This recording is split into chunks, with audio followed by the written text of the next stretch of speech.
আসসালামু আলাইকুম রহমতুল্লাহি বারাকাতু। আশা করি সকলেই ভালো আছেন।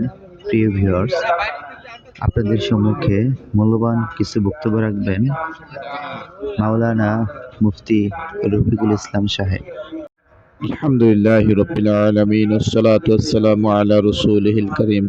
আলহামদুলিল্লাহ, আল্লাহ পাকের দরবারে শুকরিয়া যে আল্লাহ পাক আমাদেরকে ইস্তেমার মেহনতের মধ্যে নিয়ে আসছেন। আল্লাহ পাকের দরবারে শুকরিয়া। আসলে আল্লাহ তাআলা মেহনতের সাথে হেদায়েতের কথা বলছেন। আল্লাহ তাআলা কালাম পাকের মধ্যে বলেছেন, আউযু বিল্লাহি মিনাশ শাইতানির রাজীম, ওয়াল্লাযীনা জাহাদু ফীনা লানাহদিয়ান্নাহুম সুবুলানা। যারা আমার রাস্তায় মেহনত করবে আমি তাদেরকে অবশ্যই হেদায়েত দান করব। মহতারাম মুআজ্জাজ মুকাররম, আজকে আমরা হেদায়েত থেকে অনেক দূরে আছি। এই জন্য আজকে আমাদের পেরেশানি শেষ নাই। বলে যখন আমরা আল্লাহর রাস্তায় মেহনত করব, বলে আল্লাহর দেওয়া মনসা অনুযায়ী চলতে থাকবো, চলার চেষ্টা করব, আল্লাহ আমাদেরকে নসরত করবেন, আল্লাহ আমাদেরকে সাহায্য করবেন।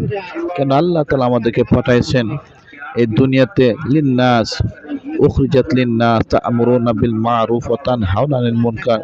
তোমরা সৎ কাজের আদেশ করবে, অসৎ কাজের নিষেধ করবে এবং আল্লাহর উপরে ঈমান আনবে।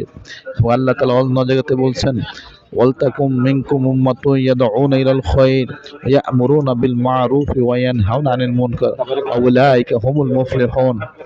বলে তোমাদের মধ্যে এমন একটা জামাত থাকা উচিত যাহারা সৎ কাজে আদেশ করে, অসৎ কাজে নিষেধ করে, তাহারা প্রকৃত সফলকাম জামাত। আল্লাহ পাক আমাদের সকলকেই এই মেহনতের সাথে লেগে থাকা তৌফিক দান করেন, আমিন।